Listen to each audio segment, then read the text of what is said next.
Après le passage de Léa, c'est Sarah qui s'est présentée pour les évaluations. Avec D'or de Clara Luciani. Une chanson délicate, chargée d'émotions, qui demande une grande sincérité pour fonctionner. Et c'est précisément là que réside la plus grande force de Sarah. Dès l'épreuve de chant, beaucoup ont parlé d'un moment suspendu. Sarah a une capacité rare à raconter une histoire, à faire exister chaque mot. Et cette prestation en a été une nouvelle démonstration.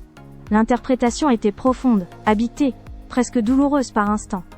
La mise en scène, sobre mais réfléchie, venait appuyer le propos sans écraser, créant un vrai tableau émotionnel. Certains ont été littéralement bouleversés par sa voix dans ce registre, parlant d'un chant magistral, waouh, marquant. Une petite réserve revient toutefois chez quelques fans. Le fait qu'elle tourne le dos au professeur à un moment de la chanson, ou encore un léger souci de tempo, qui a pu sortir certains de l'instant. D'autres estiment que l'interprétation aurait gagné à être encore plus douce, voire plus épurée, sans autant de mise en scène. Mais malgré ces nuances, le chant reste unanimement salué comme l'un des points forts de l'évaluation.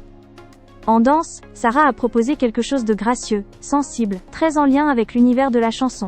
Les mouvements étaient construits, pensés, jamais gratuits. Ce n'était pas une démonstration technique spectaculaire, mais une danse touchante, sincère, qui racontait quelque chose.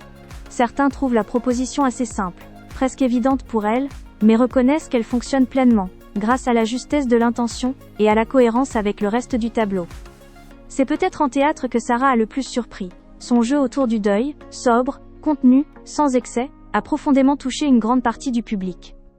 L'idée de créer un lien direct entre le chant et le théâtre a été jugée très intelligente, presque évidente, tant l'ensemble formait un tout cohérent. Plusieurs fans ont avoué avoir failli pleurer.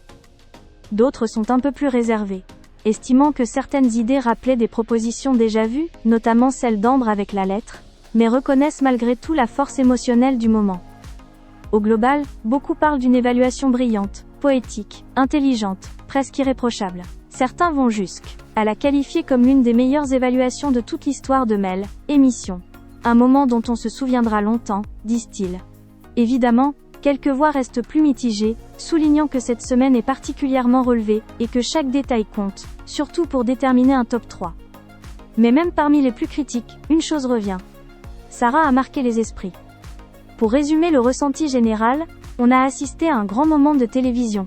Un moment fort, sensible, profondément artistique. Une évaluation qui ne laisse personne indifférent, qui divise parfois sur la forme, mais qui impressionne presque tout le monde sur le fond. Pour beaucoup, Sarah vient clairement de poser une option très sérieuse sur le top 3, voire plus.